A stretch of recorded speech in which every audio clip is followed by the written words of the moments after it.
Duty जाने का time तो हो गया दोस्तों, लेकिन बाइक लेके चलूँ कि नहीं चलूँ पता नहीं।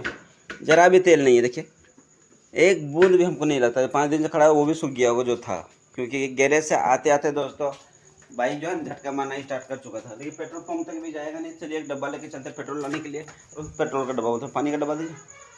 पेट्रोल लाना है, बाइक में पेट्रोल मांग है। क्या डब्बा दिखाया कहीं? हाँ आ जाएगा। चलिए पेट्रोल पंप तो पहुंच गए हैं। क्या करें, डीजल ले ले क्या? पावर। Good morning. दीजिए 50 पैसे में दीजिए। चलिए पेट्रोल तो ले लिए। चलिए फटाफट बाइक में डालते हैं और गैरेज नहीं चलेंगे।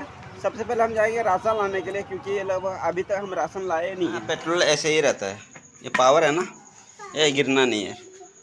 क्या हिला मत।